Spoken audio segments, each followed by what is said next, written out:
Welcome to Anyhoney. And the Newt.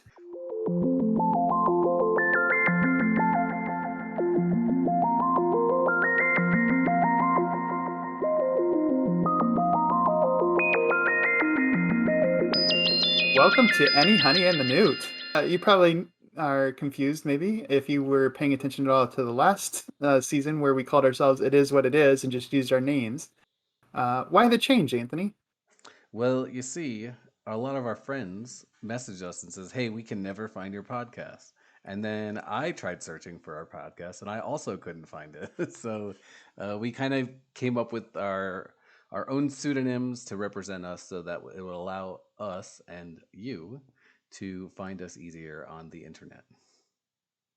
Yeah, and I picked the Newt because when I got forced to pick a gamer tag and didn't have anything in my mind, I used Hermy Newt for hermeneut since I was doing hermeneutics. And the Newt just seems like a funny radio DJ name, so here we are. How about you? Yeah, Any Honey came about because one time my mom was texting my wife, who wasn't my wife at the time, and she misspelled my name, and autocorrect fixed it to Any Honey. And honestly, like that wasn't a one-off scenario because it happened with a friend of mine. She like misspelled my name in her contacts, and it saved as Any Honey there as well. And so for some reason, Google and Siri or whatever AIs exist in the phones think that an appropriate word is the word Any Honey, and also a good replacement for the name Anthony. So I just steered into the skid. Nice, nice. Passing yourself off as appropriate. I love it. So last season, we talked about it is what it is and determinism and player empowerment and a bunch of different topics. And we decided that we really liked the idea of having themed seasons. Not that every episode will be the same or about the same topic, but that there's like a running thread that we can revisit from different angles. And so we have picked love and relationships for this season's thread. Anthony or Any Honey, how do you want to go forward with this topic? First, I have to say, because I love this podcast and I love chatting with you, I'm really disappointed in myself that I didn't bring any confetti to kick off the second season. Do with the finger guns. um, let's see. Since we love basketball, right?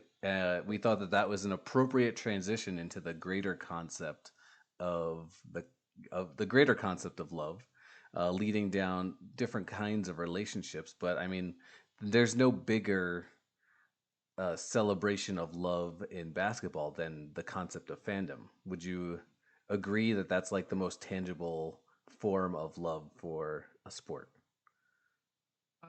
I think it's right up there. I think there's one ahead of it, and it's actually going to be in one of our future episodes. And I think that's the players' love for the game. Ah, But otherwise, I think the fans' love for the game, not as non-participants, is right up there. We both say that we love basketball, and this is probably not the use of the word love that people immediately thought of when we said we were going to talk about love and relationships. Don't worry, we're going to explore all the different ways, or a lot of the different ways that the word love is used. So we may or may not touch on the things that you're interested in, but stay tuned. But I think just kind of as a way to bring the topic through basketball, it was, I think you proposed just saying, why do we love basketball? Like, how were we drawn to this form of entertainment, and how has it sparked so many conversations between you and I? And so I thought that was a really nice, interesting way to start off the new season, kind of a personal note and opening the door to love without diving all the way to the bottom. yeah. And one thing that uh, you know, in our relationship with basketball is you and I both have a different approach to why we love the game. I think we both love basketball itself, right? And I kind of got into it because I was a fan of a specific team. And you have a much more general approach to loving the NBA and the narratives within the NBA. And I think those two approaches combined have really helped me, at least, come to appreciate the NBA in many different ways. I don't know about you and how my perspective has helped you at all or not. I've been a suffering fan for a good 20 years because I am a Knicks fan. And we had one good, I say we, right? They had one good spurt from like 2010. Thank you. They had one good spurt from 2010 to 2013 when Carmelo Anthony, was kind of in his prime. Amari Stoudemire had just joined the team, and before then, it was all talk and empty promises, and afterwards, it's just been wallowing in misery. But those kinds, I don't know. To me, those kinds of experience really build your appreciation for the good times. Of course, I got into the Knicks when I guess you could say I was a bandwagoner because I got into the Knicks during their Ewing era, and the most I probably ever paid attention was during that 98-99 season, which was a lockout season in the NBA when the Knicks were an eighth seed in the playoffs and they went to the NBA Finals. One of the only teams to have ever done that. And it was such a magical run that I was like instantly hooked. Then a couple years later, I was on college tours trying to pick which university I was going to go to, and I visited SUNY Purchase at the time, which was where the Knicks did their practices. And I actually got to meet Jeff Van Gundy just a couple of days before he, um, I don't want retired is not the right word. Basically, he quit.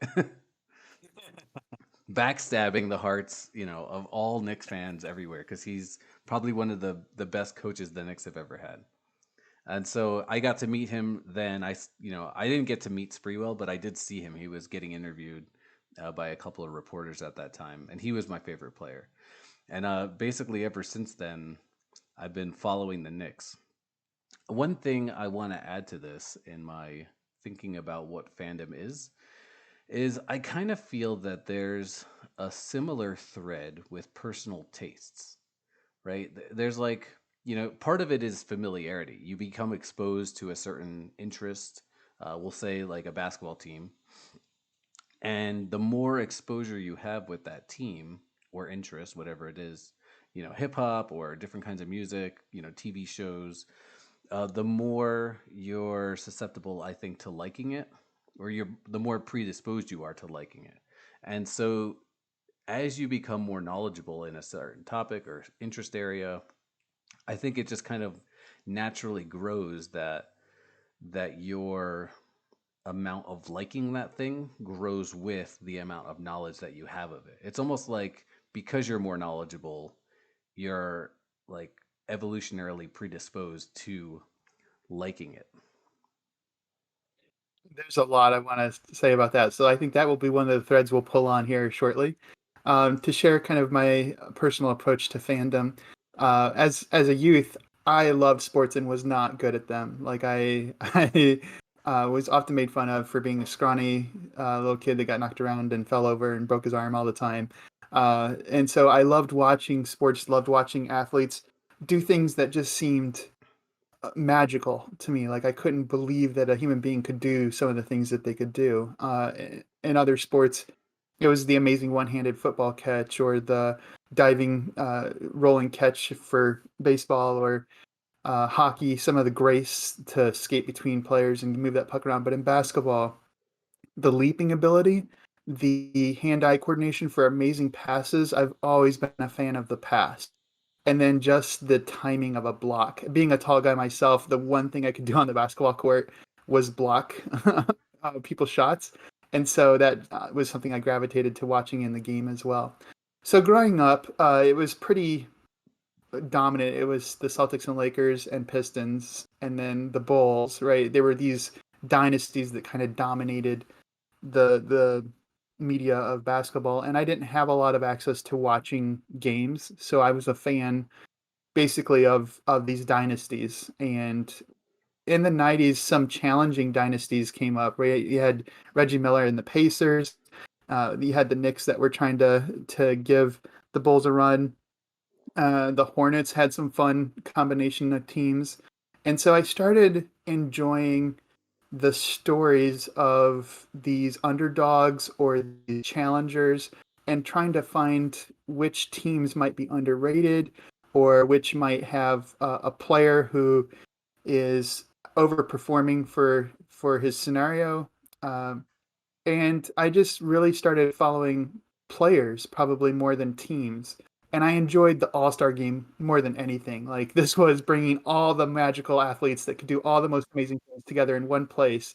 And if they actually played defense, then you got to see the talent on both sides of the floor at the highest level in the world. And that's what fascinated me. So when I went to grad school and I realized I don't have time to follow all of my hobbies and do my schoolwork, I had to narrow down my interests. I still wanted to have like a personal life, but I just had to choose which items to keep there. And basketball was an easy one to choose. I kept doing fantasy basketball and watching basketball primarily because in a 1 minute clip, I can watch the highlights from the night before. There's not as many players on the court, there's not as many players to follow. The stats are relatively easy to keep up with. And there's so many good teams and good players that it didn't matter what night it was, I was going to find something enjoyable to watch or to pick up on. So I really started becoming a fan of the league in general probably about 2010 as I entered grad school. And I think one of the ways that your fandom influenced mine is about this because I used to only watch the highlights and read the box scores and then go play fantasy, right? And so a lot of my knowledge of basketball was based on video games and fantasy basketball rather than actual NBA basketball. And somehow that still provided some insight because when we would have conversations, there would be like things I'd be like, oh yeah, this I noticed this player that nobody has heard of has a really good rating in NBA 2K or whatever. Like, what's that all about? And we would talk about what makes them a good player or what makes somebody overperform stat wise on a bad team. And then you would give me some of the organizational information, right, about GMs and salaries, stuff that I had never paid attention to. And then all of a sudden, like, I was invested in looking at not just the on-court highlights but the off-court drama and storylines. And so that enriched my experience for providing a lot more narratives and things to be looking for even when I was watching a game. But I'm still a fan of the circus shot or the amazing pass or the dynamic block. Those highlights are what thrill me the most about basketball. If only you could get a PhD in basketball or even a NBA, because I think I would have been a lot more motivated in grad school. One other thing I wanted to add to that was, um, you talked about having like a different perspective to kind of expand your essentially worldview of basketball knowledge, right? And because I was so singular focused, it was essentially the same for me, but in a different context. Because you had more of a broader understanding of the basketball world. Like me at that time, I basically only knew about other players if they were good or not in NBA 2K. Once you get understanding and knowledge in a realm that's slightly outside that, and then you start exploring that other area. Like for me, it was looking more in depth into players' lives on other teams. Then then you start like having a whole new appreciation for not just the sport but the league itself. And I feel like those two things also trickle down into your understanding and love of your own team. Yeah, and as not identifying as having a team, people would often, when we'd connect and find out that we both like basketball, that's the first question people ask: "Who's your team?" Right? They want to know if you're for us or against us, and whether it's going to be a bunch of fun ribbing on each other's team or not. And I can never answer that question. I'm like, well, I'm kind of I like the stories of the NBA more than any particular team, and um, I think the idea of having a team is interesting, but we performed an experiment one year where we picked each other's team to root for. Right, you were trying to get me to have that team loyalty experience, and I was trying to get you to look at another team other than the Knicks and see if you could have that same experience or not. How deeply rooted was that Nick blood? And that was a fun year. I definitely spent a lot of time investing my attention and energy in analyzing the Utah Jazz, and came to appreciate some of their players. Like there's like Royce O'Neal is still a fan favorite for me, even though He's not going to be an all-star or anything like that. He's just a player that I have enjoyed following. Uh, and so I wonder if you had to take away from that experience of trying to root for another team while having always been and still being a Knicks fan. That was an interesting experiment. Yeah, you son of a bitch. You gave me the Pelicans, and it turned out that that just so happened that that year they were basically Knicks of the West. That was for those who aren't aware. That year was the year that Anthony Davis went was trying to get traded from the Pelicans to the Lakers, which he did at the end of that season, and so the team had to deal with that turmoil the whole time. Just want to say real quick, the reason I gave you that team was not to be cruel.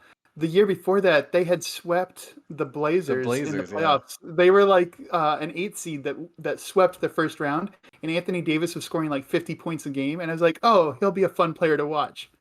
Cue Anthony's tears. Right. No, and I was really excited. I was like, finally, there's going to be a team that has a superstar on it that I can like really get invested in.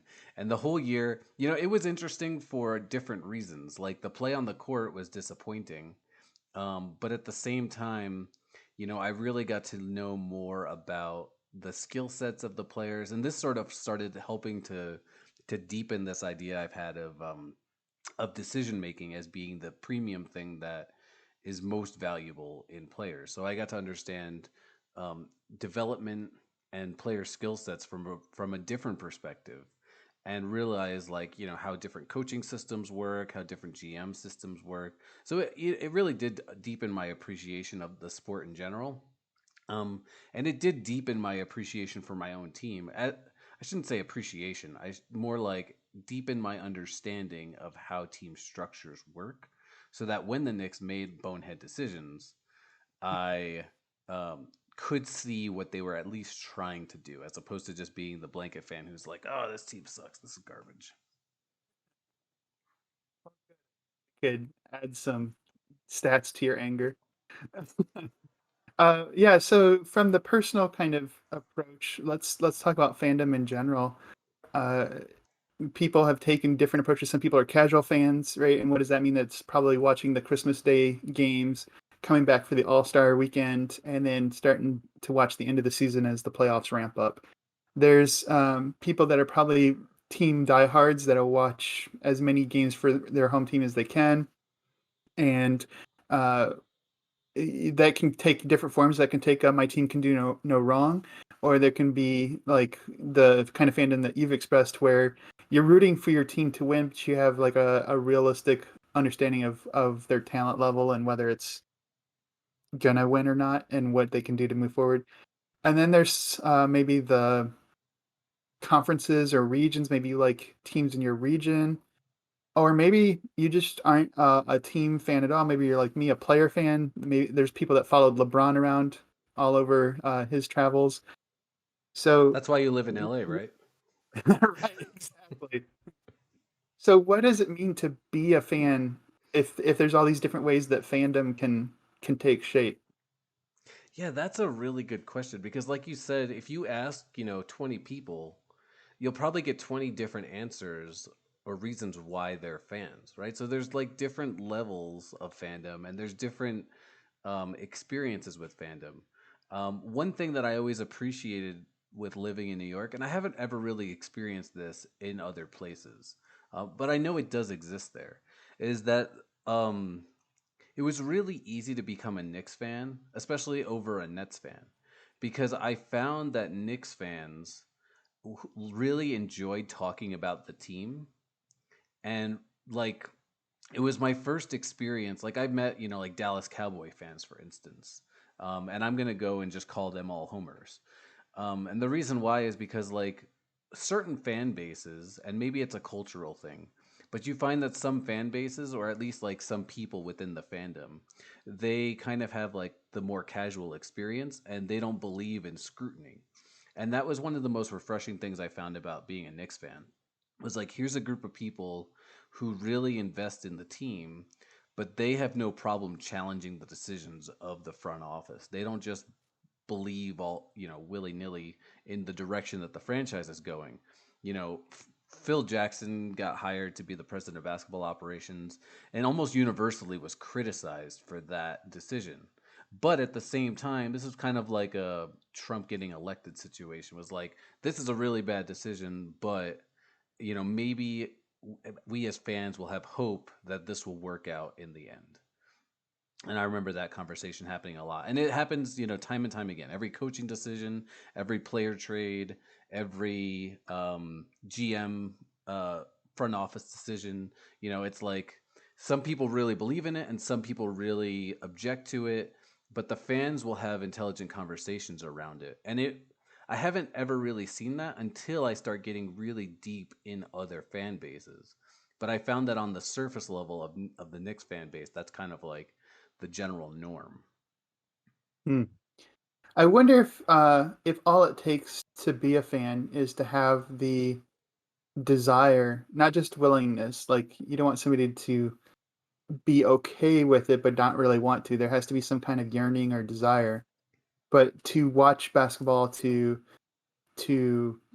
whatever aspect of it is, whether it's to look for the stat line, whether it's to watch for the amazing plays, whether it's just to see a game played at its highest level, like whatever the pull is, being a fan, I think, of the sport has to do with the sport, with the game.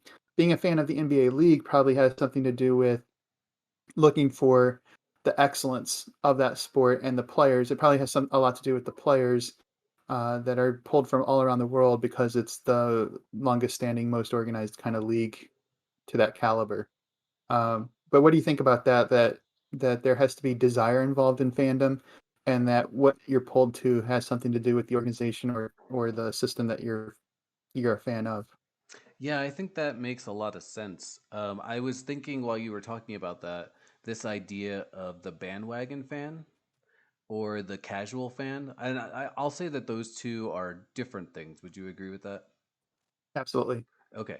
So, the for those who don't know, the bandwagon fan is the one who jumps on the winning team, like the Golden State Warriors, right? Whenever there's kind of a dynasty in the NBA, new fans kind of join on to the fandom of that team. So they're kind of labeled as bandwagon fans. Casual fans are similar to bandwagon fans, but they don't have as deep an experience with their fandom. So it's like you said, Corbin, somebody who watches the Christmas Day games, right? Or maybe they'll go from that to the All Star game to watching a few games in the playoffs. That's kind of the level of a casual fan. They could go deeper than that, but we're not really talking about, um, having somebody who becomes a loyal follower. I think I would characterize the contrast. I I just want to clear. I don't think the contrast is between casual and bandwagon. It's between casual and maybe something like loyal. I don't know what the right word would be, but like someone who has a deeper like commitment to being a fan and being a observer of the game. And then the bandwagoner versus the like team loyalty, right? A bandwagoner presumably will be willing to switch teams if the team that they're a fan of suddenly starts stinking. Yeah, yeah. So I was just trying to define the two so that they were differentiated. gotcha. Yeah, so you can be a deep bandwagoner fan, like you can know a lot about the game and still hop teams to the winning team, or you can be a casual team loyalist, right? Or a casual bandwagoner. Those are not exclusionary, Oh man, now we're starting to get into like intersectionality and fandom. right? Because I'm like, can you be a bandwagoner and be like really deep NBA fan? And I'm like thinking of my own experience, right? Like I'm a deep Knicks fan, and I would say I'm a deep NBA fan. And I would say I'm like a casual Warriors fan, but I wouldn't be a bandwagon fan in that case. Like, sure, my fandom probably was at its peak while they're winning, and I still want them to be successful. And hint, this is like a little thread on how I feel about love and relationships. Um, but I was more deeply, I would say I became a casual Warriors fan because I was invested in the growth of Steph Curry because I wanted him to play for the Knicks when he got drafted. And even though he didn't get drafted, I was like, I think this kid is going to be really good. I really want to watch him grow. And as he got better, then I became more invested in the Warriors' success. Does that make sense? It does. It does. I do think that it is possible to be a deep fan and a bandwagoner, partially because I think I have the opposite problem. I'm a deep fan who jumps off the bandwagon when a team gets too popular. Like I was a big fan of the Giannis storyline. Here's this tall, lanky kid from the streets of Greece who, is so unaccustomed to having money that when he gets an NBA contract, he has his brothers move in with him into a small one-bedroom apartment in New York, right? And he developed size, he developed ball handling skills, and he's just growing and doing all these amazing things. And then in one off season, he learns how to shoot a jumper, and the next year he's coming back with a 3 pointer. And I'm like, this guy is one of the most promising talents I've ever seen. And as soon as the Bucks start taking first place in the East every year, the storyline has run its course for me. Whereas if I was a bandwagoner fan, I think now is when I would be really, pro Giannis and then I would know all the history of why to be a pro Giannis, fan. So I think it is compatible to be a deep basketball fan and a bandwagoner. Yeah. With the exposure aspect of it, right? Like, first of all, you have to have exposure to become a fan in the first place. For instance, here's an example from my own history. I was into watching basketball, but I never really liked to play it. And then I was exposed to the and one videos. So these guys doing crazy tricks that they would never try on a professional court, because some moves are like illegal essentially. Some moves are legit, but they're just so over the top. It's like, how does that even happen? Like I watched a guy dribble the ball and crawl between another guy's legs, and like, how would that even happen in an NBA game? How did that happen on the basketball court? But it did, right? And so because of that, I got really into trying to practice these kinds of moves. And then I started actually playing basketball because of that. And then I became a fan of like not just watching the game, but also playing the game. And so, Nice. I think, for bandwagon fans, right, that exposure of watching a team win a championship, this is why, like, teams like the Yankees, the Cowboys, the Warriors now, but I would say that in basketball history, it was probably the Lakers or the Celtics, because they have so much championship exposure. Fans are, they're used to watching them, so they kind of know, like, it's kind of like old reliable, like, oh, the Lakers are going to be in the NBA Finals this year, I can watch it and enjoy it because I know of that team and I have experience with that team. So it makes the barrier of entry easier, but also gives you a little bit more exposure until you get to that point where like you and me have these experiences of like, holy cow, that was a really cool thing. Now I want to watch a little bit more. Yeah, I want to take a quick second to pull back and look at kind of the norms that we're throwing in here about enrichment. I don't want to say that a deep fan is better than a casual fan. We have to remember this is entertainment, right? Like this is a hobby for us. The players, this is their career, but for a lot of us, this is a leisure activity. And if you don't care about basketball, that is okay. And if you only slightly care about basketball, that is okay, right? Being a casual fan, there's nothing wrong with that. So when we say that we're enriching, enriching to have a deeper understanding, I would agree with that, and I would not. Um, Place on that some kind of value of good or better, just richer, like knowing something about art and color theory might help you appreciate an abstract piece of art better. Yeah, and I actually am now thinking, did I say that accidentally? Because if I did, I did not mean to.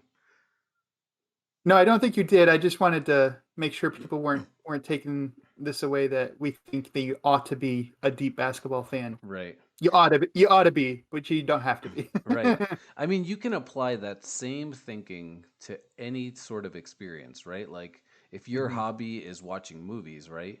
You can just go about watching movies just because you have a deep knowledge of a genre or a filmmaking style doesn't mean that you are a better fan of that thing. You know, if you like for years, I've loved hip hop. I would say I was like a pretty deep fan of hip hop, but it wasn't until like this year that I could say that I could take apart a genre of music and really dissect it and discuss it.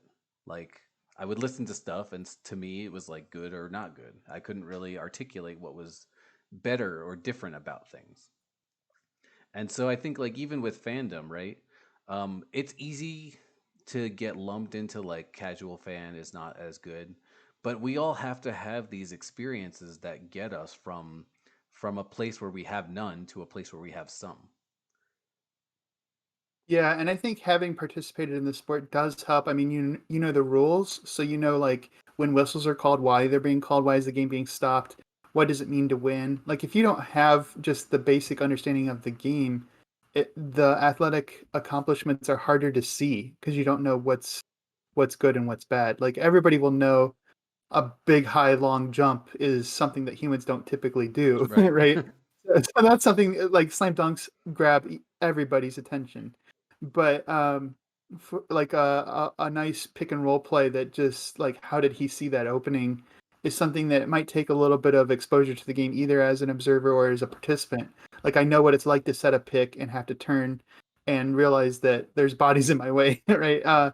And so having played it all does provide some kind of insight. And if you've never played but you follow the rules and dig deep into the film, like you can have another kind of enriched experience. Uh, it's interesting to me when you and I would play. I was I said I wasn't good at sports, and that was true growing up.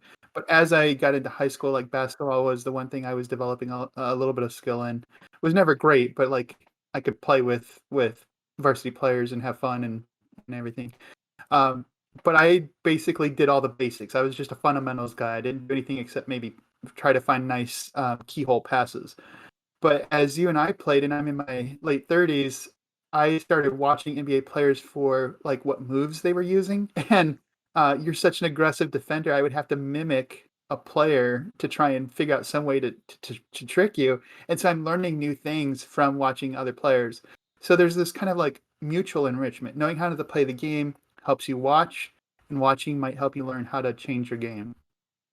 You know, the players they watch game film to understand like how people are reacting on the court and doing things so that they can be better on the court. And the same thing happens for us as fans, right? We can take our fandom from watching a team casually to starting to read blogs about the team to watching, you know, video dissection of plays that the team runs so that you can have a better understanding of how good their defense is or how good their offense is so that you could be a better criticizer of the team that you're a fan of or the NBA. So this seems like a good place to stop. We've talked a lot about, you know, the fan relationship with the game of basketball, and I think we have a lot more to talk about in other sorts of love relationships with the sport of basketball. So stay tuned for part two when we talk about the relationship between players and fans. Meanwhile, thanks for joining Anyhoney the Newt.